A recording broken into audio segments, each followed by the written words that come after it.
이번에 제가 미주 일정 가운데 샌프란시스코를 잠시 방문할 수 있는 시간이 있었습니다. 샌프란시스코는 미국 서부에 있는 아주 큰 도시이죠. 잘 알려진 도시인데요. 저는 미국 동부에서만 쭉 살았기 때문에 20년 넘게 미국에 살았음에도 불구하고 이 서부에 있는 도시들을 방문할 기회가 별로 없었습니다. 그래서 이번에 처음으로 제가 샌프란시스코를 말로만 듣던 금문교가 있는 샌프란시스코를 방문했는데 참 아름다운 도시였어요. 도시의 서편에는 파란 태평양 바다가 쫙 펼쳐져 있었고, 이 동편에는 온갖 아름다운 꽃들이 피어 있는 언덕과 또 아주 초록으로 덮인 산들이 정말 그림과 같이 있었어요. 그래서 높은 언덕에서 바라보는 이 도시와 바다의 그 모습들이 마치 한 폭의 그림과 같았습니다. 그런데 그렇게 깨끗하고 아름다운 도시가 미국에서 가장 영적으로 가장 악한 도시들 중에 하나입니다. 참 놀라운 일인데요. 이 샌프란시스코와 실리콘밸리가 있는 산호세, 이 지역이 미국에서 동성애자의 천국으로 불리워지는 곳입니다. 미국 안에 있는 도시들 중에 가장 이 동성애가 난무하고 성적으로 타락한 도시가 이 샌프란시스코 산호세 이 지역이에요. 그래서 거기서 목회하시는 목사님들이 얼마나 힘드신지 몰라요. 영적인 싸움이 있는 거죠. 실제로 제가 이번에 방문해서 그런 아름다운 거리를 보고 나서 한 블럭, 그러니까 한 골목 뒤로 넘어오니까 그 골목 바로 뒤에는 노숙자들과 약에 중독된 사람들이 가득한 거예요. 그러니까 길거리를 걸어다니는데 이 마리화나 냄새가 있어요. 좀 시큼한 냄새거든요. 미국에 살다 보면 그 냄새를 맡게 되는데 이번에 샌프란시스코 가서 그 아름다운 그 골목, 그 도시 바로 뒷골목에 가니까 노숙자들과 약에 찌들어 있는 그 마리화나 냄새가 자욱한 거예요. 그래서 제가 그걸 보고 참 이 죄악으로 가득한 그 모습들을 보고 그 뒷면에 있는 그 모습들을 보고 참 마음이 아팠습니다. 그러면서 제 마음에 자연스럽게 내 조국, 사랑하는 이 조국, 우리가 살고 있는 이 땅, 이곳이 생각이 나더라고요. 특별히 오늘은 나라 사랑 주일입니다. 대한민국이 놀라운 성장과 번영을 누리면서 다른 선진국들과 비교했을 때에 조금 더 뒤지지 않는 나라가 되었습니다. 제가 이번에 미국에서 여러 공항을 거쳐오고 이제 한국에 딱 들어와 보니까, 인천공항 딱 들어와 보니까 너무 비교가 되는 거예요. 인천공항이 얼마나 깨끗하고 잘 지어졌는지 LA, 미국의 큰 그 LA 공항은 너무 지저분한 거예요. 정신이 하나도 없어요. 한국의 인천공항 들어왔는데 한국의 공항이 얼마나 좋은지, 깨끗하게 돼 있는지, 이 나라가, 우리 대한민국이 정말 대단한 나라구나. 그런데 그 뒷면에는 여러분 아직도 우리 안에도 해결되지 않는 그런 많은 문제들이 있습니다. 여전히 남한과 북한이 나뉘어져 있는 분단의 현실 가운데 우리가 놓여져 있습니다. 또한 성장과 번영 가운데 물질 만능주의나 지나친 경쟁으로 인해서 정신적인 질병들이 많습니다. 제가 작년에 21년 만에 한국에 돌아와서 놀란 것들 중에 하나가 이 한국이 불면증뿐만 아니라 우울증이나 공황장애와 같은, 예전에 정말 생각하지 못했는데 이런 정신적 질병으로 인해 고통받고 있는 사람들이 많이 있다라는 거예요. 너무나 많아졌다라는 거예요. 이런 것들을 보면서 여전히 이 땅 가운데 진정한 회복과 부흥이 필요하다는 것을 알 수가 있었습니다. 우리가 나라를 사랑하고 남북이 하나 되기를 원한다면 단지 그냥 외적으로 보여지는 그런 성장이나 번영이 아니라 정말 내적인 그런 진정한 회복과 부흥을 우리가 볼 수 있어야 합니다. 그럴 때에 그래야만 이 땅 가운데 소망이 있는 것이죠. 그렇다면 여러분, 진정한 회복과 부흥은 어떤 것일까요? 오늘 말씀을 보면 하나님께서 에스겔에게 환상을 보여주셨습니다. 예루살렘이 무너지고 모두가 포로로 끌려가 있는데 이제 하나님께서 그 땅을 회복시키시고 그 나라와 민족을 다시 일으키시겠다라는 것입니다. 환상을 통해서 그 일이 어떻게 이루어질 것인지를 보여주셨습니다. 자, 오늘 이 말씀을 통해서 하나님이 이루시는 진정한 회복과 부흥이 무엇인지를 함께 살펴보기를 원합니다. 그리고 그런 진정한 회복과 부흥의 역사가 이 땅 가운데 일어날 수 있도록 우리가 함께 기도하며 쓰임받기를 원합니다. 자, 먼저 진정한 회복과 부흥은 하나님으로부터 시작이 됩니다. 하나님으로부터 시작됩니다. 자, 1절 말씀을 함께 읽어보도록 하겠습니다.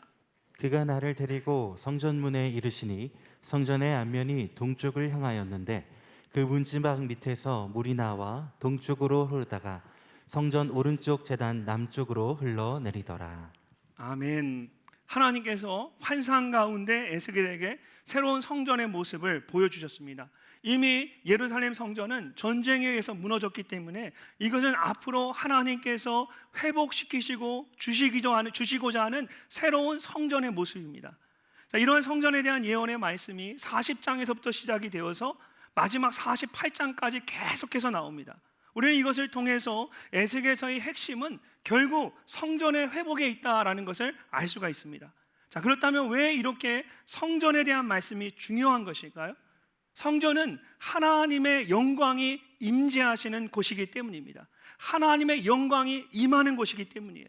광야에서 살아갈 때에는 성막이 하나님의 영광이 임재하는 곳이었다면, 솔로몬에 의해 성전이 세워진 이후에는 성전이 하나님의 영광이 임재하시는 곳이 되었습니다. 그런데 그런 성전이 우상과 죄악들로 더럽혀지면서 하나님의 그 영광이 그곳을 떠나버린 것입니다. 자, 에스겔서 8장부터 11장까지의 말씀을 보면 하나님의 영광이 성전으로부터 떠나는 과정들이 나옵니다. 지성소, the holy of the holy, 가장 거룩한, 성전의 가장 거룩한 장소에 임하셨던 하나님의 영광이 그곳을 떠나서 성전 문지방을 이르렀고, 이어서 성전 문지방을 넘어서 그룹들 위에 머물렀고, 다시 성전의 동쪽 문을 지나서 예루살렘 밖으로 떠나버립니다. 이런 이스라엘이 멸망한 것은 단지 그들이 우상을 숭배하거나 죄악된 일들을 행했기 때문이 아니었습니다. 그것이 원인이 되기는 했지만 정말 결정적인 이유는 하나님의 영광이 성전에서 떠나버렸기 때문입니다. 그렇기 때문에 이스라엘의 진정한 회복은 이 하나님의 영광이 다시 돌아오는 것입니다. 하나님의 영광의 임재하심을 회복하는 것입니다. 그래서 43장 말씀을 보면 하나님께서 에스겔에게 성전을 떠났던 하나님의 영광이 다시 성전으로 돌아오는 환상을 보여주십니다. 이스라엘 하나님의 영광이 동쪽에서부터 오는데 하나님의 음성이 맑은 물소리 같고 땅은 그 영광으로 말미암아 빛나니, 여호와의 영광이 동문을 통하여 성전으로 들어가고 영이 나를 들어데리고 안뜰에 들어가시기로, 내가 보니 여호와의 무엇이 영광이 성전에 가득하더라. 아멘. 우상 숭배와 죄악으로 인해 이 성전을 떠났던 하나님의 영광이 동쪽 문을 통해서 다시 성전으로 돌아오시고 성전 가운데 하나님의 영광이 가득하게 됩니다. 그리고 그 다음 44장을 보면 성전의 동쪽에 있는 문이 닫힙니다. 하나님의 영광이 다시는 떠나지 않겠다라는 거예요. 하나님의 영광이 성전으로 떠날 때에 하나님의 영광이 동쪽 문을 향해 성전을 떠나가셨는데, 하나님의 영광이 다시 돌아오시며 동쪽 문을 통해서 성전 안으로 들어오셨을 때 하나님이 성전의 동쪽의 문을 닫아버리셨습니다. 이 말은 다시는 하나님의 영광이 이 성전을 떠나지 않겠다라는 말씀이에요. 동쪽의 문을 닫아버리신 거예요. 그런 다음에 이어지는 환상이 오늘 본문의 말씀입니다. 하나님의 사자가 에스겔을 데리고 성전으로 들어갑니다. 그리고 성전 동쪽 문의 문지방 아래에서 물이 스며 나오고 그 물이 흘러 성전의 제단 아래를 지나서 남쪽으로 흘러가는 것을 보게 됩니다. 2절 말씀을 보십시오. 그가 또 나를 데리고 북문으로 나가서 바깥길로 꺾여 동쪽을 향한 바깥문에 이르시기로, 본즉 물이 그 오른쪽에서 스며 나오더라. 하나님의 영광이 들어가신 후에 동쪽 문을 하나님이 닫으셨기 때문에 에스겔은 하나님의 사자를 따라 북쪽 문으로 나와서 바깥길로 돌아서 밖에서 성전의 동쪽 문을 봐야 했습니다.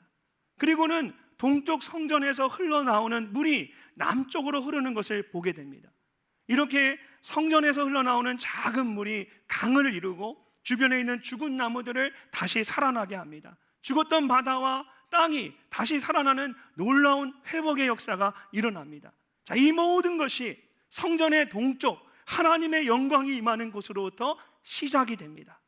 이처럼 진정한 회복과 부흥은 하나님으로부터 시작이 됩니다. 이스라엘이 멸망하고 바벨론의 포로로 끌려갔던 것은 그들이 외교를 잘못했거나 전쟁 준비를 충분히 하지 않았기 때문이 아닙니다. 우상 숭배와 죄악으로 인해서 하나님의 영광이 그들의 성전을 떠났기 때문이었습니다. 그렇기 때문에 그들이 다시 회복되기 위해서는 가장 먼저 이 하나님의 자리가 회복되어야만 하는 겁니다. 하나님의 임재 가운데 나아가야 하고 하나님의 영광이 그들 가운데 임해야 합니다. 그럴 때 그곳에 하나님의 진정한 회복의 역사가 시작되는 것입니다. 여러분, 우리의 삶도 마찬가지입니다. 예수님께서 제자들에게 내 안에 거하라, 나도 너희 안에 거하리라. 가지가 포도나무에 붙어 있지 아니하면 스스로 열매를 맺을 수 없음 같이 너희도 내 안에 있지 아니하면 그러하리라고 말씀하셨습니다. 예수님께서 제자들에게 무엇을 말씀하셨어요? 무엇을 부탁하셨어요? 다른 어떤 것을 부탁하지 않았어요. 내 안에 거하라, 나의 안에 거하라. 예수님 제자들에게 열매를 맺으라고 말씀하지 않으셨어요. 내 안에 거하라고 말씀하셨어요. 열매를 맺는 것보다 더 중요한 것은 내가 정말 예수님 안에 거하는 것입니다. 가지가 포도나무에 붙어 있을 때에 비로소 풍성한 열매를 맺게 되시지, 우리가 예수님 안에 거할 때에 열매는 자연스럽게 맺어지게 되는 것입니다. 그러므로 우리에게 가장 중요한 것은 하나님의 임재 가운데 나아가는 것입니다. 하나님의 임재함 안에 머무르는 거예요. 우리에게 하나님의 임재 가운데 나아가는 것이 무엇일까요? 바로 예배의 자리입니다. 예배의 자리예요. 예배하는 그곳에 하나님의 임재하심이 있습니다. 그래서 우리는 예배를 통해 하나님께 나아갈 수 있고 하나님을 만나게 됩니다. 그렇기 때문에 진정한 회복과 부흥에 있어서 가장 중요한 것은 예배의 회복과 부흥입니다. 여러분 1절 말씀을 다시 보시면 그 문지방에서 물이 나와 동쪽으로 흐른다라고 했습니다. 우리가 가진 개역 성경에는, 한글 성경에는 나오지 않지만 여러분 원어 성경이나 영어 성경을 보면 그냥 문지방이 아니라 of the temple, 그 성전의 문지방입니다. 그 성전의 그 문지방이에요. 죽었던 것을 살리는 생명의 역사가 다른 어떤 것이 아니라 성전에서 흘러나오는 그 물에 의해서 일어난다라는 것을 강조하고 있는 것입니다. 제가 이번에 미국에 있으면서 매 주일마다 다른 교회들을 방문해서 예배하며 또 말씀을 전하는 그런 시간들을 가졌습니다. 근데 그 교회들이 동일하게 가지고 있는 고민이 있었습니다. 코로나 이후에 현장 예배가 온전히 회복되지 않고 있다는 거예요. 미국에 가보니까 이제 사람들 다 마스크 벗고 다녀요. 언제 코로나였다는 듯이 이제 코로나는 다 잊어버렸더라고요. 교회에 갔는데 성가대가 쫙 찬양을 하는데 성가대에 딱 한 분만 마스크 쓰고 계시더라고요. 그러니까 이제 미국은 마스크가 자기 스스로 육신이 좀 연약하거나 그 기저질환이 있는 분들, 본인이 불안하면 각자 알아서 쓰는 거예요. 그러니까 마스크를 쓴 사람이 거의 다 없어요. 그래서 깜짝 놀랐어요. 근데 여러분 교회에 나와서 그러니까 코로나 이전과 전혀 다를 것 없이 다 회복되었는데 유일하게 회복되지 않은 한 가지가 있어요. 여전히 교회에 나와서 예배하는 성도들의 숫자가 회복되지 않고 있어요. 돌아오지 않는 거예요. 이것은 비단 미국만의 문제가 아닙니다. 우리 교회는 예배 가운데 은혜가 있고 예배를 사모하는 분들이 많아서 조금 나을 수 있지만 제 마음 가운데는 더 그랬으면 좋겠거든요. 제가 참 보면 예배를 위해서 뛰는 성도님들을 볼 때가 가장 행복하더라고요. 자리 차지하려고. 근데 요즘은 좀 여유가 있는 것 같아요, 제가 봐서. 그런 모습을 막 보고 싶은 거예요. 그렇게 우리도 회복되어야 돼요. 우리 교회는 정말 사실은 굉장히 건강한 거예요. 다른 교회에 비해서, 다른 교회들에 비해서 더 나은 영적인 형편 가운데 있습니다. 근데 여러분 여전히 많은 교회들이 이 문제로 인해 어려움을 겪고 있어요. 우리 교회뿐만 아니라 여러분 한국 교회에 정말 예배의 회복과 부흥을 위해 기도해야 돼요. 이 코로나 시기가 끝나는 것이 문제가 아니라 여러분 코로나가 끝나는 것과 상관없이 우리의 예배가 먼저 회복되지 않으면 오히려 이것이 우리에게 영적으로 재앙이 될 수 있어요. 우리가 이 일을 위해 정말 기도해야 돼요. 예배의 회복을 위해서 현장 함께 모여 예배하는 그 예배를 위해서 우리가 기도해야 합니다. 두세 사람이 내 이름으로 모인 곳에는 나도 그들 중에 임한다라고 말씀하셨어요. 하나님께서 함께 모여 예배하는 것이 얼마나 중요한지를 우리에게 말씀하시는 거예요. 다음 주일에 테마 예배가 있고 그 다음 주일은 맥주 감사 주일입니다. 저 하나님 이 주일 테마 예배 맥주 감사 주일 있는 거 보면서 그렇구나, 이것이 우리에게 영적인 기회구나, 그런 생각했어요. 하나님께서 우리에게 주신 기회들이에요. 이 예배를 통해서, 이 특별한 순간들을 통해서 우리의 현장 예배를 회복하고 우리가 온전히 회복할 수 있는 그런 영적인 기회가 되어야 합니다. 여러분 믿지 않는 분들, 예배 전에 떠난 분들을 위해서 여러분 함께 기도하면서 그분들을 이제 이 두 주 남은 이 테마 예배와 맥주 감사주일 예배를 통해서 여러분 그분들을 격려하고 권면하고 현장 예배로 이끄시기를 바랍니다. 우리가 이 일을 위해 기도해야 합니다. 또한 여러분 주일 예배뿐만 아니라 수요 예배나 금요 성령 예배와 같이 주중에 드려지는 예배 가운데도 성전에서 함께 모여 예배하는 예배의 자리가 회복되고 부흥되어야 합니다. 제 마음 같아서는 수요 예배, 금요 예배는 온라인으로 안 내보냈으면 좋겠어요. 근데 꼭 필요하신 분들이 있잖아요. 기저질환으로 또 격리로 인해서 예배 못 드리는 분들이 있으니까 내보내기는 내보내는데, 이제는 정말 우리가 그것이 우리 하나의 또 다른 옵션이 되지 않았으면 좋겠어요. 주중에 우리의 현장 예배도 회복되어야 합니다. 주일의 예배뿐만 아니라 정말 주중에 드려지는 이 예배들도 온전히 회복되어야 합니다. 두 번째로, 하나님이 이끄시는 진정한 회복과 부흥은 우리의 생각과 경험을 뛰어넘는 놀라운 생명의 역사입니다. 자, 3절부터의 말씀을 보시면 하나님의 사자가 에스겔 선지자의 손을 잡고 성전 밖으로 나갔습니다. 그리고 성전에서 흘러나오는 물을 따라서 걸으면서 천척마다 물의 깊이를 재보도록 합니다. 천척은 약 550m를 그 거리를 말하는 거예요.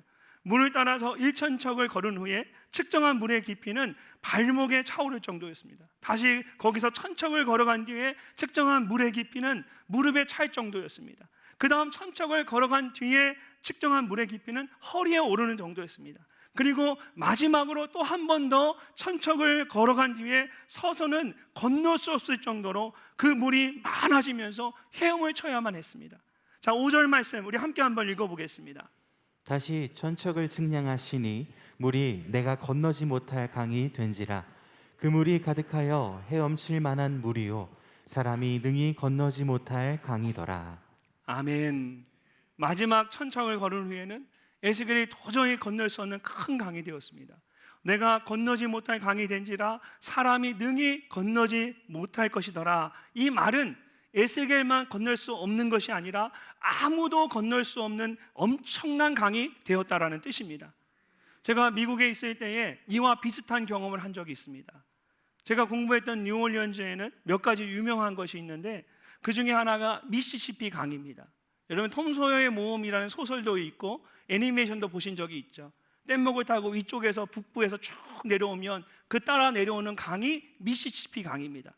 이 강이 미국에서 두 번째로 긴 강이에요. 북쪽에서 남쪽까지 쭉 이어지는 강입니다. 미국 북부의 미네소타주에서 출발을 해서 그 높은 산에서 아주 작게 시작이 되는데 이게 남쪽으로 내려오면서 여러 개의 물줄기들이 합쳐집니다. 그러면서 최남단에 있는 뉴올리언즈에 올 때는 이 미시시피 강이 큰 강이 됩니다. 거기에 증기선이, 유람선이 왔다 갔다 하고 화물선이 왔다 갔다 해요. 엄청난 큰 강이 돼요. 한 번은 근데 이 강이 엄청나게 불어난 적이 있었어요. 봄이었는데 그때가 비가 많이 오는 그런 때도 아니었습니다. 여름 장마철도 아닌데 이 미시시피 강이 불어나기 시작하는 거예요. 제가 주말마다 이제 교회 사역을 위해서 길을 운전하고 가다 보면 이 미시시피 강 위를 다리를 타고 이렇게 지나가게 돼요. 근데 매 주말마다 지나갈 때마다 이 미시시피 강 물이 점점 불어나기 시작하는 거예요.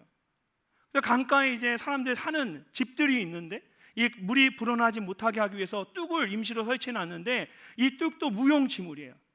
그 뚝을 넘어가더니 물이 조금씩 집이 조금씩 잠기기 시작하는 거예요. 근데 이게 얼마나 무서웠냐면 매주마다 거기 지나갈 때마다 눈으로 보는 거예요. 물이 불어나면서 점점 집에 가까워지고 나중에 집이 잠기고 절반이 잠기고 다 잠기고, 그러니까 보면서도 아무것도 할 수 없는 속수무책인 거예요. 그게 굉장히 무섭더라고요. 비도 안 오는데 어떻게 이런 일이 일어날 수 있을까? 제가 뉴스를 보니까 그 전에 겨울에, 직전 겨울에 북쪽에 다른 때보다 훨씬 더 많은 눈이 내린 거예요. 그게 봄이 되면서 산 위에 있는 그 눈이 녹으면서 그 물이 흐르기 시작하는데 북쪽에서 그냥 눈이 녹은 아주 적은 양의 물이에요. 근데 그 물이 밑으로 내려오면서 계속 하나씩 합쳐지기 시작하면서 물의 양이 엄청나게 불어나는 거예요. 결국은 도저히 감당할 수 없는 그런 큰 물이 되어버린 겁니다.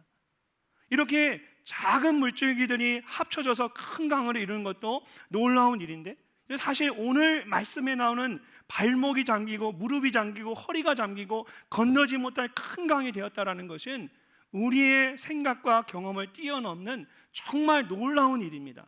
왜 그러냐면 여러분, 성전에서 흘러나오는 물은 눈이 녹거나 또는 지하수가 흘러나온 것이 아닙니다. 여러 개의 물줄기들이 합쳐진 것도 아니에요. 내려오면서 물줄기들이 막 합쳐진 것도 아니에요. 단지 하나님이 계시는 성전으로부터 스며나온 아주 작은 물이었습니다. 이전에 보면 물이 그 오른쪽에서 스며나오더라 라고 되어 있는데, 여기서 스며나오더라 라는 말의 뜻은 수도꼭지나 물병과 같은 곳에서 물이 한 방울씩 뚝뚝 떨어지는 것을 말합니다.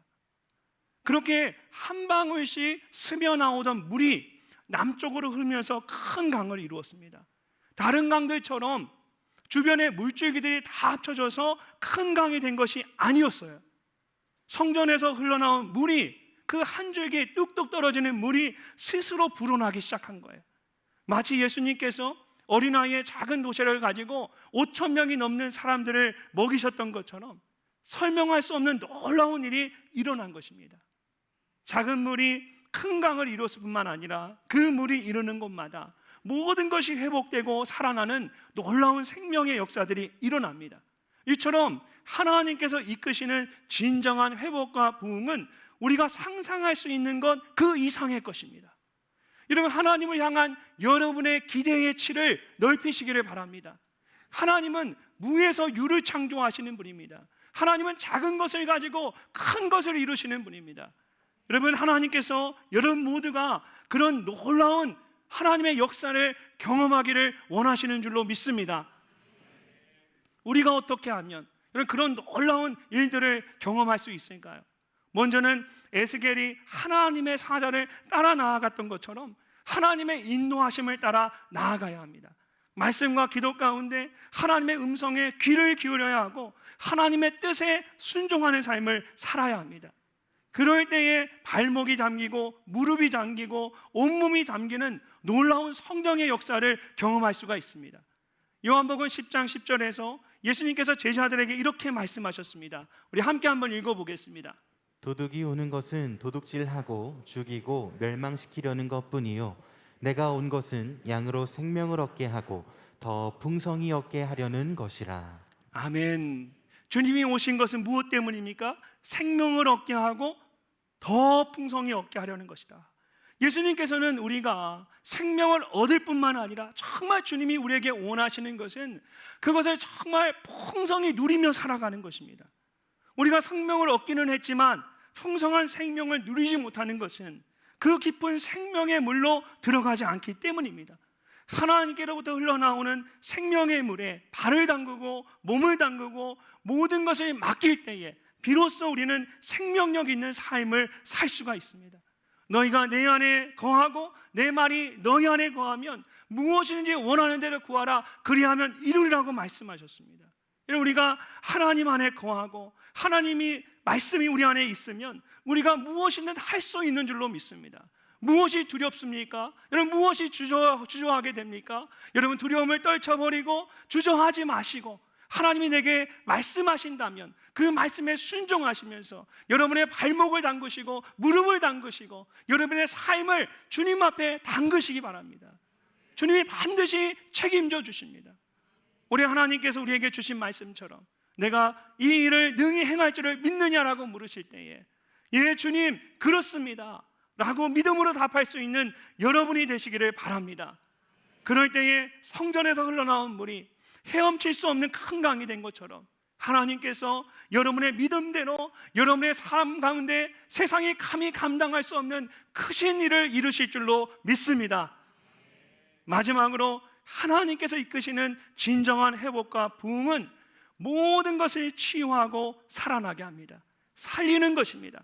자, 6절과 7절 말씀을 보면 하나님의 사자가 이렇게 말합니다. 그가 내게 이르되 인자야 내가 이것을 보았느냐 하시고 나를 인도하여 강가로 돌아가게 하시기로 내가 돌아가니 강 좌우편에 나무가 심히 많더라. 내가 이것을 보았느냐라고 했을 때 여러분 이것은 무엇일까요? 그냥 보면 성전에서부터 흘러나온 물을 말하는 것 같습니다. 근데 성경학자들은 이것이 물을 말하는 것이 아니라고 합니다. 하나님의 사자가 여러분 에스겔로 하여금 강가로 다시 돌아오게 했습니다. 다시 돌아오라고 했습니다. 물의 깊이를 측량한 후에 잠시 시간의 간격이 있었다는 걸 알 수가 있어요. 에스겔이 잠시 시간을 가지고 그곳을 떠나서 주변을 다 둘러본 거예요. 그래서 천사가 에스겔로 하여금 다시 돌아오라고 한 거예요. 강가에 멀리 떨어져 있는 황폐한 땅을 그가 보게 된 것입니다. 그렇기 때문에 내가 이것을 보았느냐라는 말은 내가 그 황폐한 땅을 보았느냐라는 말입니다. 그리고 에스겔을 이끌어서 강 좌우편에 있는 나무들을 보게 했습니다. 그가 본 황폐한 땅과는 비교할 수 없는, 성전에 나온 물이 흐르는 강가에는 정말 많은 나무들이 있었습니다. 이것만이 아니에요. 여러분 8절 말씀을 보십시오. 그가 내게 이르시되 이 물이 동쪽으로 향하여 흘러 아라바로 내려가서 바다에 이르리니 이 흘러내리는 물로 그 바다의 물이 되살아나리라. 성전에서 나온 물이 흘러서 아라바에 있는 바다를 만날 때에 죽었던 그 바다가 다시 사는 놀라운 기적이 일어난 겁니다. 성전에 흐르는 물이 닿는 곳마다 메말랐던 나무들이 다시 회복되고 일어나는 이 기적이 일어났을 뿐만 아니라 그 성전이 아라비아에 있는 죽은 바다 가운데 이르게 되면 그 죽었던 바다가 생명이 살아나는, 죽었던 것이 살아나는 일들이 일어날 것이다 라는 거예요. 구절의 말씀을 보면 좀 더 구체적으로 알 수 있어요. 우리 함께 한번 읽어보겠습니다. 이 강물이 이르는 곳마다 번성하는 모든 생물이 살고 또 고기가 심히 많으리니 이 물이 흘러가 들어가므로 바닷물이 되살아나겠고 이 강이 이르는 각처에 모든 것이 살 것이며. 아멘.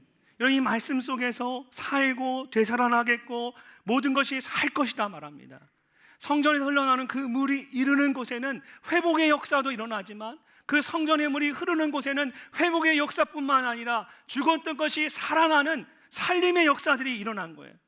이것이 누군가의 노력이나 우연이나 또 자연적인 변화로 일어나는 것이 아닙니다. 여러분 본문 말씀 이 9절 짧은 한 절의 말씀이지만 이 말씀에서 계속해서 강조하는 것이 있어요.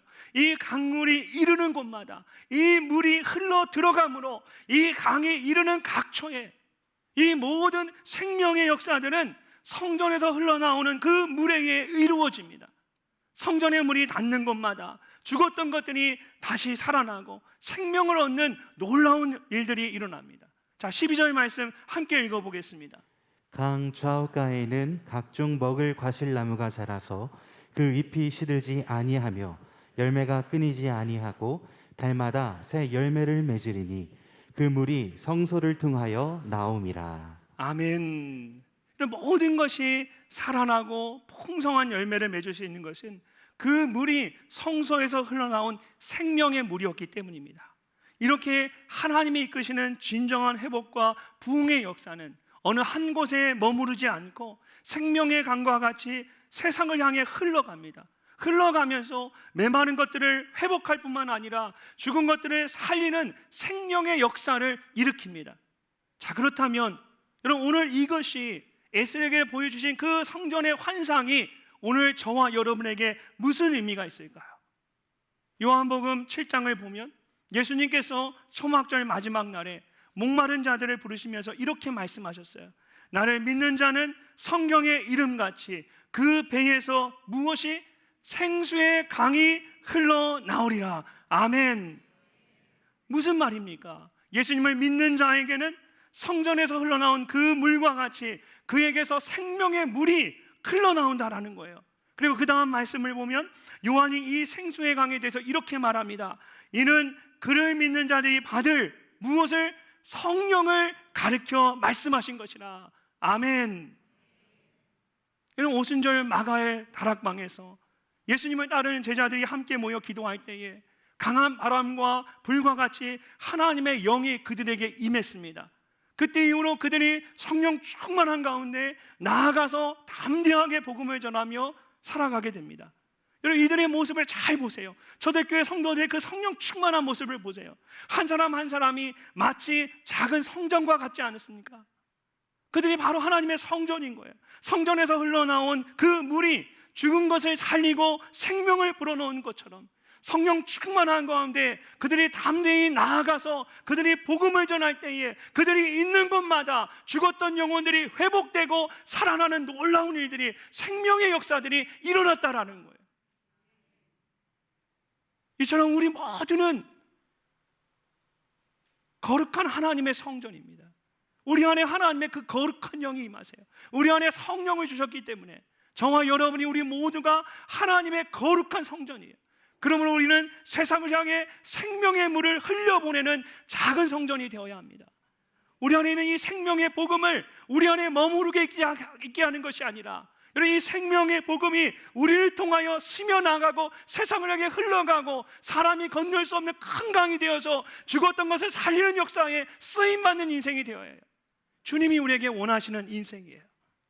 10절 말씀을 보면 또 이 강가에 어부가 설 것이니 에겐디에서부터 에네글라인까지 금을 치는 곳이 될 것이라고 말씀하십니다.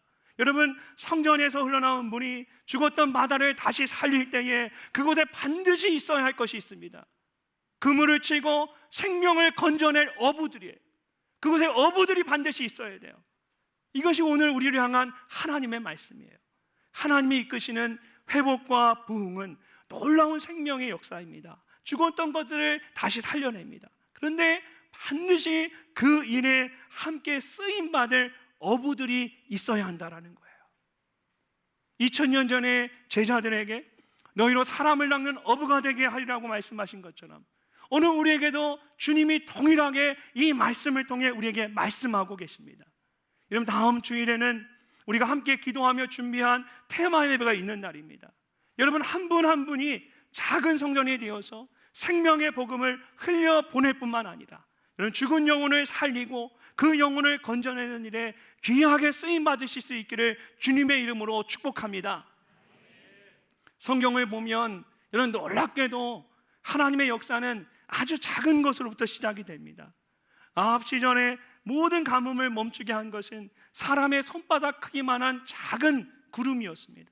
엘리야에게 말씀하신 하나님의 음성도 아주 세미한 작은 음성이었습니다. 예수님께서도 하나님의 나라는 작은 겨자씨와 같다라고 말씀하셨습니다. 성전에서 흘러나온 작은 물이 큰 강을 이루고 결국은 이스라엘의 회복과 부흥을 이끌었던 것처럼 우리는 하나님이 행하시는 그 작은 일들을 귀하게 여겨야 합니다. 이 나라와 이 민족을 회복하고 부흥하는 길이 무엇입니까? 주님 우리에게 맡기신 그 영혼에게 집중하는 겁니다. 천하보다 귀한 한 영혼 주님 앞에 인도하는 것입니다. 주님은 그 일을 통하여 우리 교회 가운데 놀라운 생명의 역사를 보게 할 뿐만 아니라 이 나라와 이 민족이 영적으로 살아나는 일들을 보기를 원하시는 줄로 믿습니다. 우리가 작은 성전이 되어서 생명의 복음을 흘려보내고 한 영혼을 구원하는 일에 최선을 다할 때 하나님께서 우리로 하여금 놀라운 회복과 부흥의 역사를 보게 하실 줄로 믿습니다. 그런 믿음과 확신을 가지고 여러분, 이번 한 주간도 세상을 향해 나아가시는 여러분 모두가 되시기를 주의 이름으로 축원합니다. 이제 한 주밖에 남지 않았습니다. 한 주밖에 남지 않았지만 한 주나 남았습니다. 하나님 보시기에는 그 한 주는 정말 세상을 바꿀 수 있는 귀한 시간들입니다. 여러분, 이 한 주간, 이 한 주를 통해서 하나님 놀라운 생명의 역사를 이루실 줄로 믿습니다.